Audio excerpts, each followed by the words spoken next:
So would you mind introducing yourself, please, ma'am?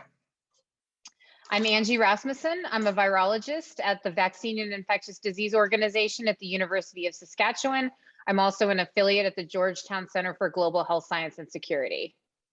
So I wanted to quickly ask you a really basic question. When people talk about like the coronavirus nucleic acid, are they just talking about like fragments of the viral RNA? It depends on what kind of context you mean. If you're talking about PCR, then PCR amplifies a small piece of that. So it can be either amplifying fragments or it can be amplifying the entire genome. Sometimes you can design the PCR so that it's only detecting the subgenomic RNAs, which are only produced when the virus is actively replicating. But most of the PCR assays that are used for diagnostics just detect RNA, period, genomic RNA, subgenomic RNA, whatever. Okay, so if this is in the context of some of the long COVID studies that are going on, and if they are finding evidence of viral nucleic acid, is that the same as finding viral RNA?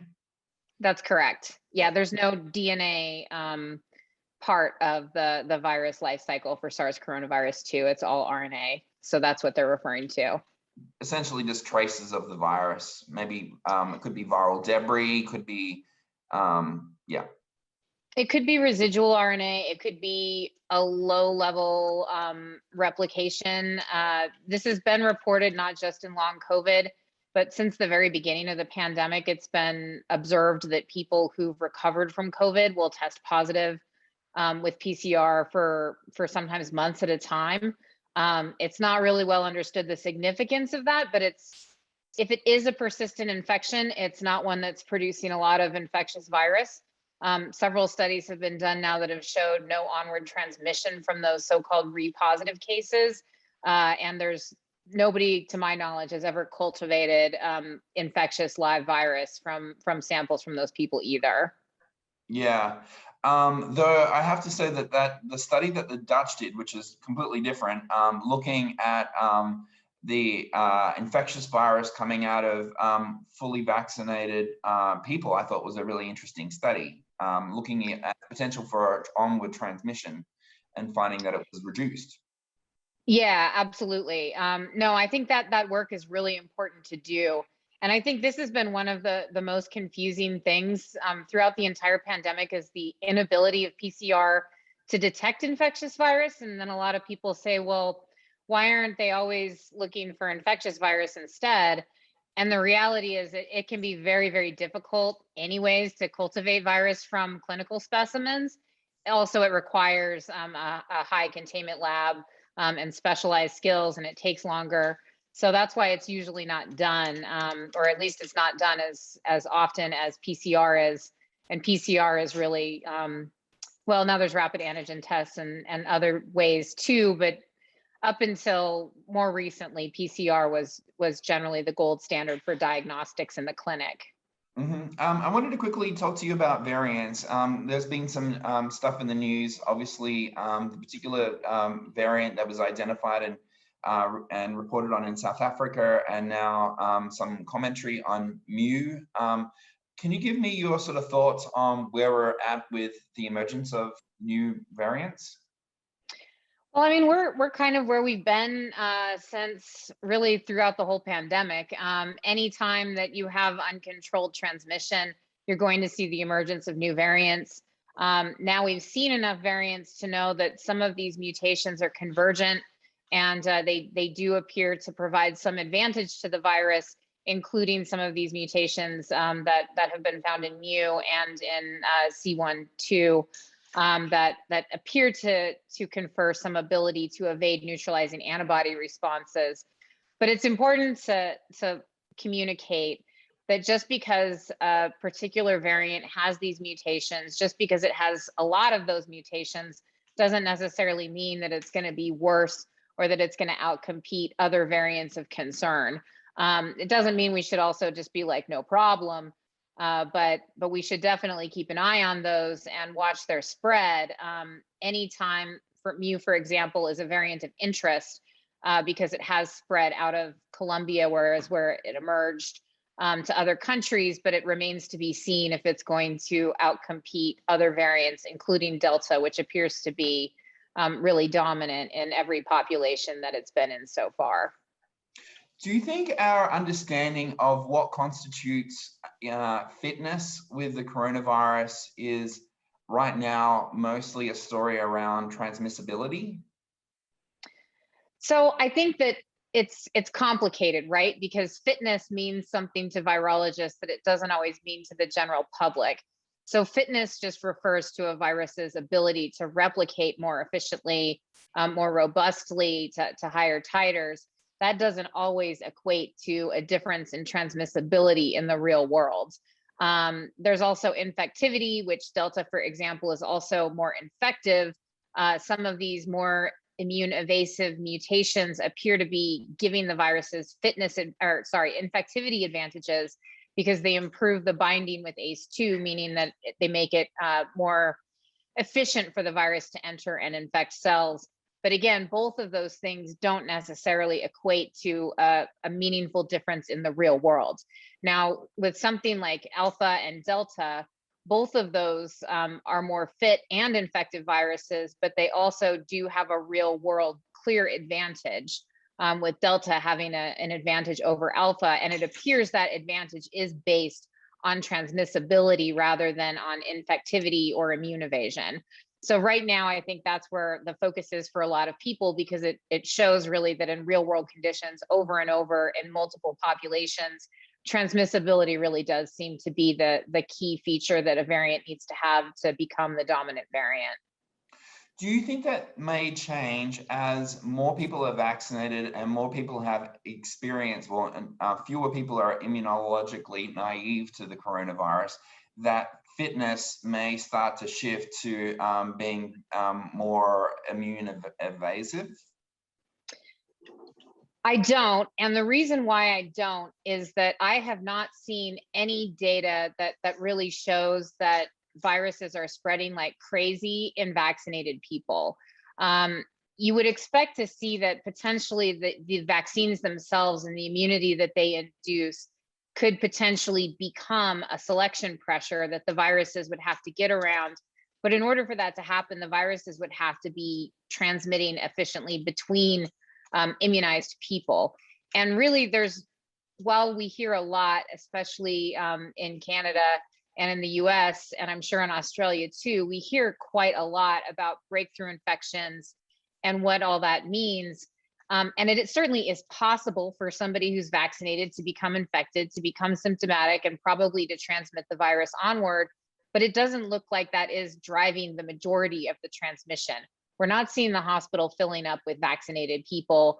We're not seeing, huge case clusters in entirely vaccinated groups of people. What we're seeing is mostly unvaccinated people still making up the bulk of the new cases. With some vaccinated people thrown in there, we're also seeing that the vaccines protect very well against severe disease. All of that together, again, doesn't mean that there's no transmission occurring between vaccinated people or there's no replication, but it does probably mean that it's very reduced in vaccinated populations. And that makes it a lot more likely that a variant is going to emerge from vaccinated people. The other issue is just how the immune system works. This is not like developing resistance to an antiviral drug or an antibiotic. This is not one thing the virus has to get around. It's really thousands or millions of things in the form of antibodies and T cells. And many viruses just don't have the ability to completely evade this. Even something like influenza, where there are many subtypes, many different strains circulating, doesn't really ever completely evade immunity, even if it can cause some infections. So I'm really dubious that we are going to start seeing completely vaccine resistant variants emerge. So far, even the vaccine evasive variants that have emerged, like beta and gamma, have not emerged in response to vaccines. They've emerged in unvaccinated populations. And the reason they have emerged is that they have an advantage in terms of infectivity, what I was talking about earlier. They're better at binding ACE2, the virus receptor. It just so happens that the receptor binding domain of the spike protein is also really important for neutralizing antibodies. So if that gets mutated to make it a better receptor binder, that means it's going to not necessarily be as good of an antibody binder. And that's how those vaccines are evading immunity. It's not because they're actually adapting to immunity and then evading it. It's sort of incidental. Great. I was watching a Grand Rounds presentation that Monica Gandhi gave a week or so ago, and she talked about how the beta coronaviruses are kind of like a DNA virus wannabe, in that they're way more stable than most single-stranded RNA viruses like influenza, for example. Is that fair? I don't think that's completely fair. Now, what she's probably referring to is the fact that SARS coronavirus 2 and other coronaviruses have an exonuclease protein that does have some proofreading capabilities, meaning it has a lower mutation rate than most other RNA viruses. But it also still has a higher mutation rate than most DNA viruses. It also has a smaller genome, which means that sort of mutation for mutation, you're likely to get a mutation in a place that's important to the virus. You're more likely to do that with a 30,000 base pair genome compared to a DNA virus that would have a 100,000 to a million base pair genome. So, so it's not really a very good comparison. I would say that it's not like a DNA virus. It doesn't have the stability of DNA for sure, but it's not as mutagenic as an RNA virus.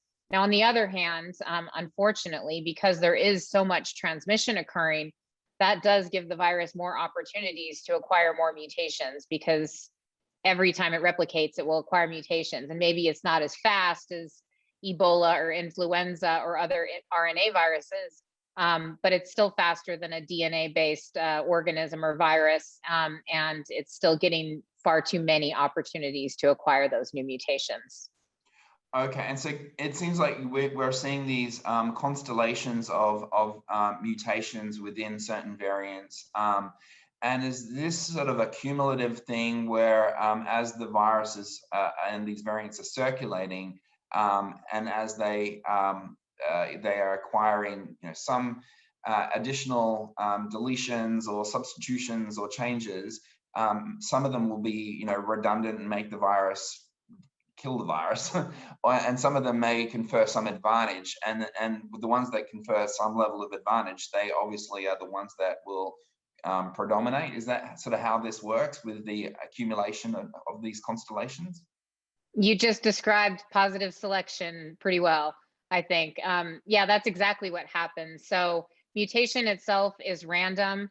The process by which a virus gets and loses these mutations is really random. It's whether or not those mutations happen to randomly occur in a spot that gives the virus some sort of advantage or disadvantage. A disadvantage, obviously, will either eliminate that virus sort of from evolutionary competition, or at least give it a severe disadvantage, so it will be outcompeted. A mutation that gives some kind of advantage will eventually become the dominant mutation and the dominant variant. And that's really what we've seen over and over again with Alpha and now with Delta. These variants come along that have these advantages, and they all have emerged independently. Then you get them into the same community together, and essentially you get to see who wins. And right now, Delta is pretty much winning everywhere.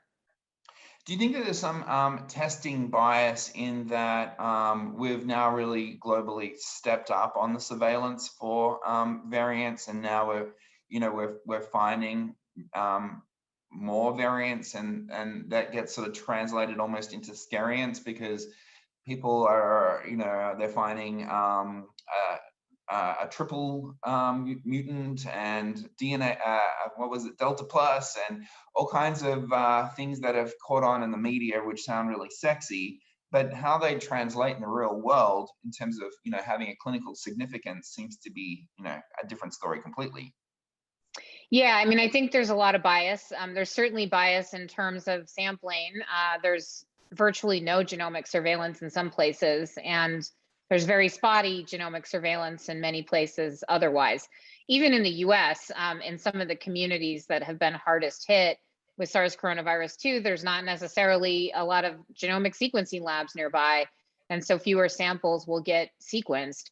In many cases, in many countries, including, again, the US and not so much Canada. The UK is probably the world leader. But there's, people are having to use their own grant funds, their own research funds to do some of the sequencing because there weren't dedicated funds for it. There wasn't national infrastructure for it. So certainly we're collecting samples that are heavily biased to basically who can do that type of genomic surveillance. That's really not the way that genomic surveillance should work. And this is something we obviously have to build and improve upon. But I think that the other issue is that there is a bias in the sense that people haven't been educated about biology and how specifically molecular biology works. So they hear the word mutation and they think either, something terrible, some type of experiment gone awry, or cancer, or like Teenage Mutant Ninja Turtles or superheroes. And mutation is really none of those things. Mutation is the driving force behind evolution. But really what it is, it's not a sentient force. It's not something that has an intention. It's a random process that basically occurs because we are imperfect biological beings, and the enzymes that replicate our genomes make mistakes.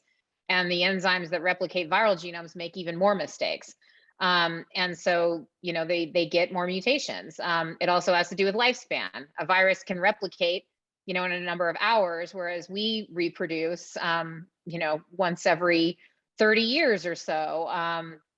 And we have far fewer offspring, obviously. So evolution in the human population is on a much longer time scale than evolution in a microbial population or a viral population. And people see this mutations occurring all the time. People aren't mutating like this, so what's going on? This has to be really bad. The virus is, going to beat us in this evolutionary arms race. And that's really just not how it works. I mean, our mutation occurs on a much slower time scale. Our evolution occurs over millions of years, hundreds of thousands of years, but our immune systems are actually capable of not mutating, but adapting to the pathogens that we encounter.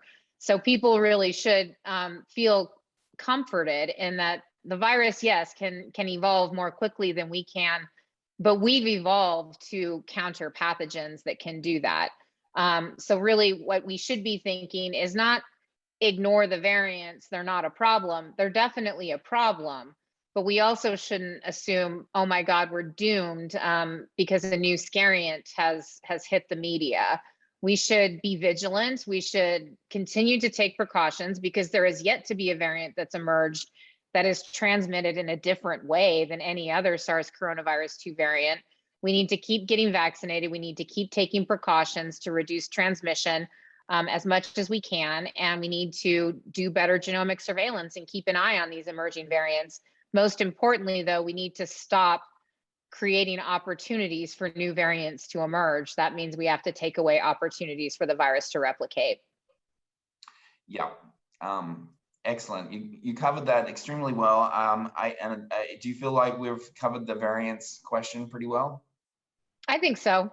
Excellent. My previous and now I can look at you again because these Zoom interviews are always so hard because I'm like listening to you, but I'm staring at the thing that says Zoom meeting, so I don't look like I'm like looking down. I have a real conscious thing of not looking at me because over the last year and a half, my face has just chubbed right up like the rest of me, and so it's God, tell me about it. It's so I just like to be the COVID-19, right? Yeah, God. So my last question, I was talking to David Canaday at Case Western, and he's just published he's released a preprint that looked at a very small group, I think about 170 people who got 2 shots of Pfizer affiliated, connected to nursing home residents and their carers. And they observed a age-related impact on levels of antibody 6 months after the second dose. Essentially, that older people started at a lower baseline, and the decay was pretty consistent with the younger healthcare workers. But essentially, they figured that after 6 months, a fairly substantial whack of them, about 70%, had very low levels of neutralizing antibodies.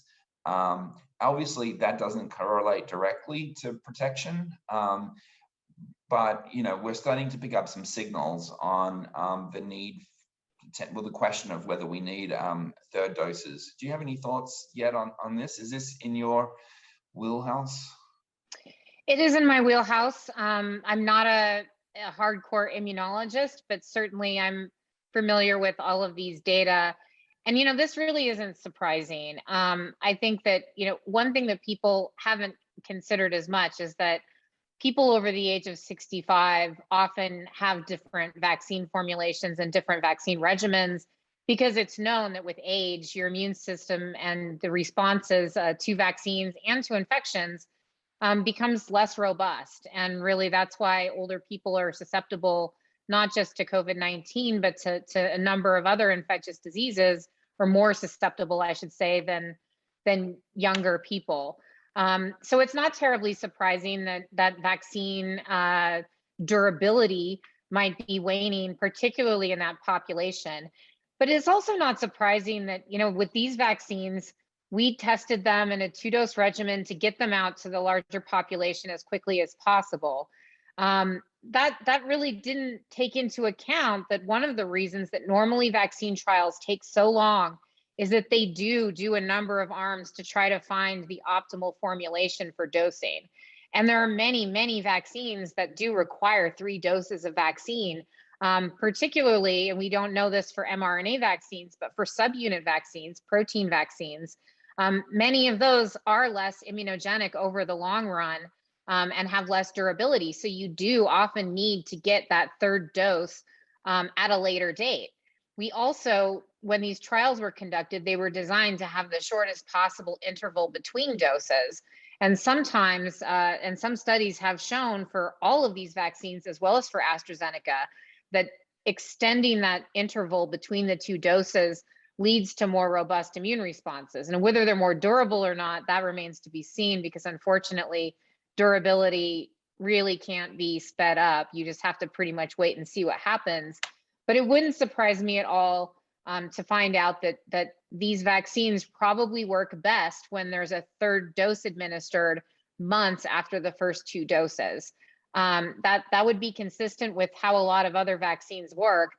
It also, I think the thing that mystifies me the most about this is the notion, largely spread by people who work for vaccine manufacturers, that we're going to be needing new boosters every 6 months. I don't think that's true at all. I mean, the immune system is really remarkable, and it does have capacity for lifelong immunity with the right kind of booster dose regimen. We have some vaccines, like the MMR vaccine that we all get in childhood, where there's years-long intervals between doses. And that does provide lifetime protection. Personally, in November of 2019, back when we could still travel for fun, I went to Southeast Asia, and there were a number of measles outbreaks occurring in some of the places that I was going. So I had my measles antibody titers checked. I haven't had an MMR shot in over 20 years, and I still had strong IgG measles titer, anti-measles titers. So I think that people really shouldn't be alarmed if we discover that, because obviously this was an urgent situation, we needed to get those vaccines out as quickly as possible. It's perfectly consistent with what we know about other vaccines, as well as how the immune system works, that we may need to have an additional dose or 2 of these vaccines at longer intervals apart from each other to provide that durable immunity. But that doesn't mean that we're going to be getting COVID shots all the time for the rest of our lives. No, I think that's really sensible, what you just said.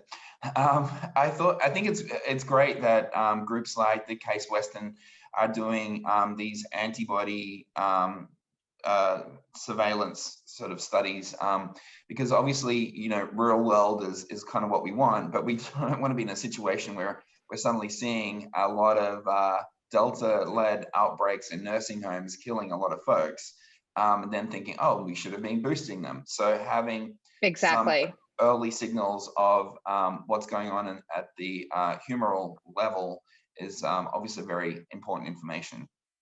I agree. And I think that so Friday, the WHO is having a blueprint roundtable meeting to talk about the development of correlates of protection. When we have reliable correlates of protection, and these are laboratory measurements that you can use to evaluate vaccine effectiveness in the absence of actually having to evaluate it.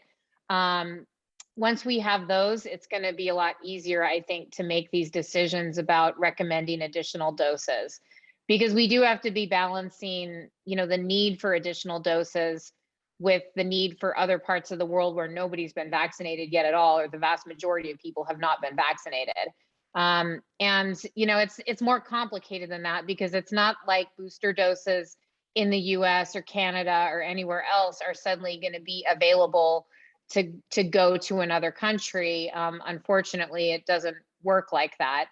But I do think that we need to get correlates of protection as soon as possible, so that we can really optimize these dosing regimens, both in countries that already have access to vaccines as well as around the world, because really that's what our end goal needs to be, is global herd immunity.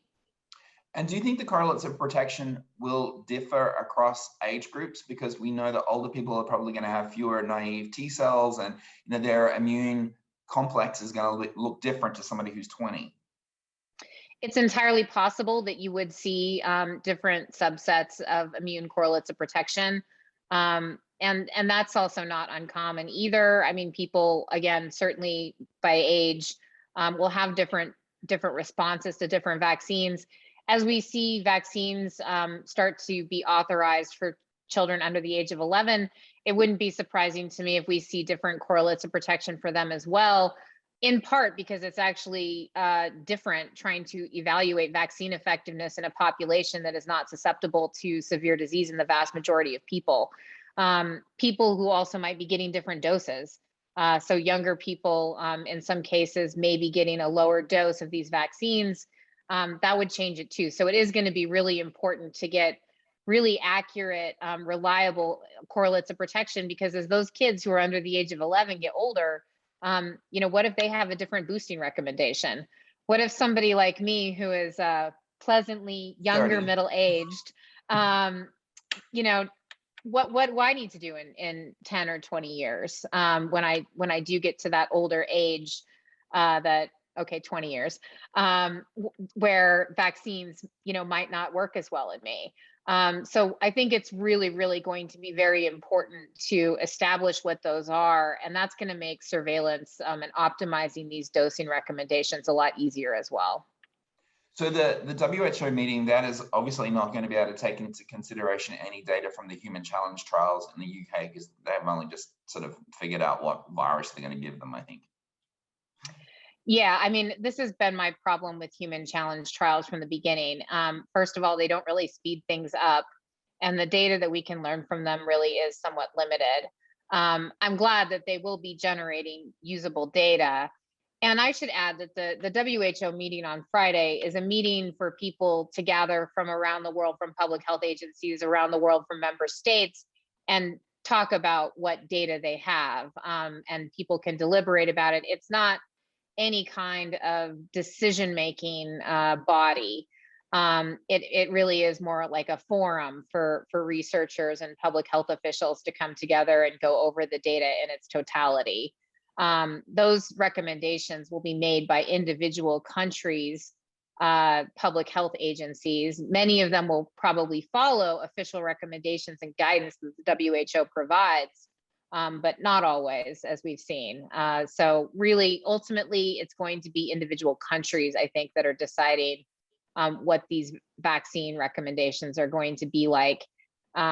Probably there will be scientific consensus about what the correlates of protection are, but that's going to be different for every country too, because every country has different ages, different demographics, different comorbidities, different risk levels of the people living in all those different countries, and certainly different health systems with different capabilities to actually surveil this and get vaccines out accordingly.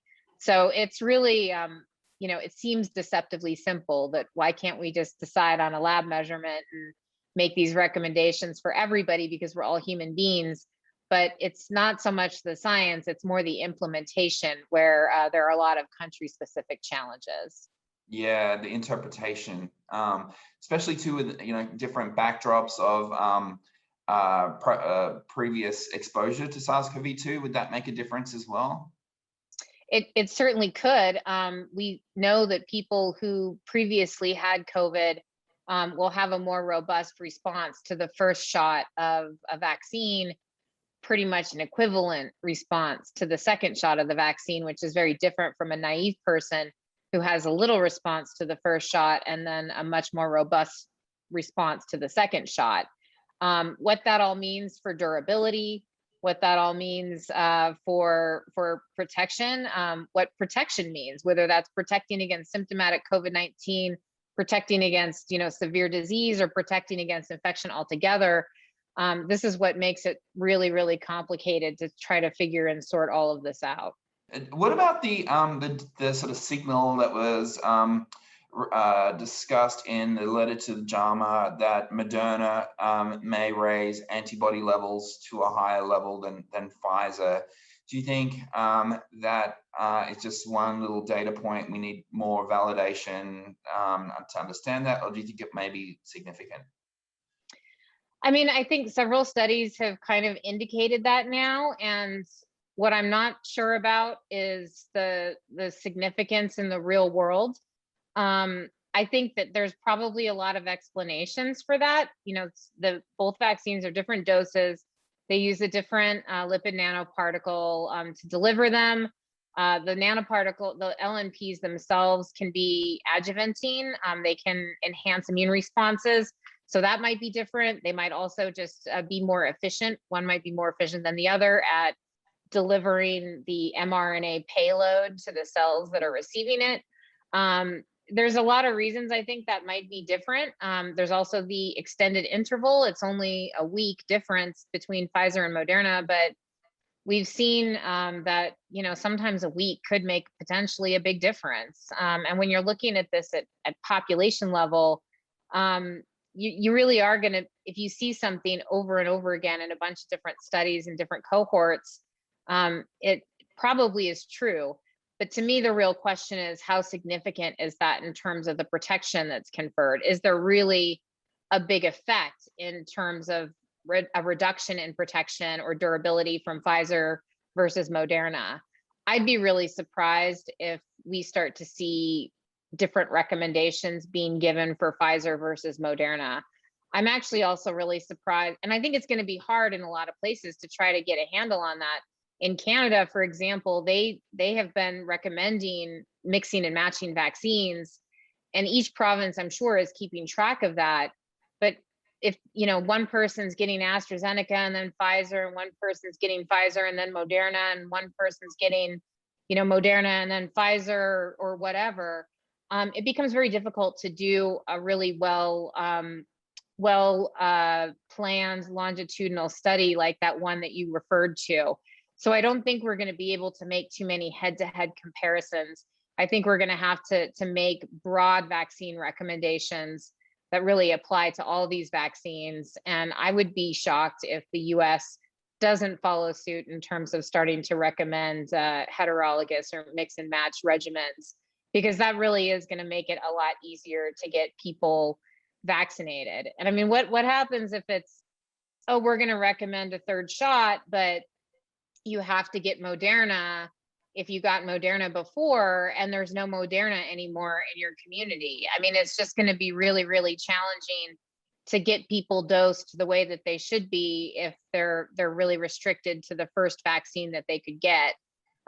Plus, there's a lot of data that shows that there's really no harm in mixing and matching vaccines, which again is not surprising because we've done this plenty of times in the past. How often do you ask what brand your flu shot is? Unless you're allergic to eggs, it probably doesn't matter to you that much. So I think that we're going to have to be more flexible with allowing people boosters, just because I think it's going to be really, really hard to do more studies like that one that you just mentioned in JAMA, which was a well-designed, I thought, well-controlled head-to-head comparison of those two vaccines.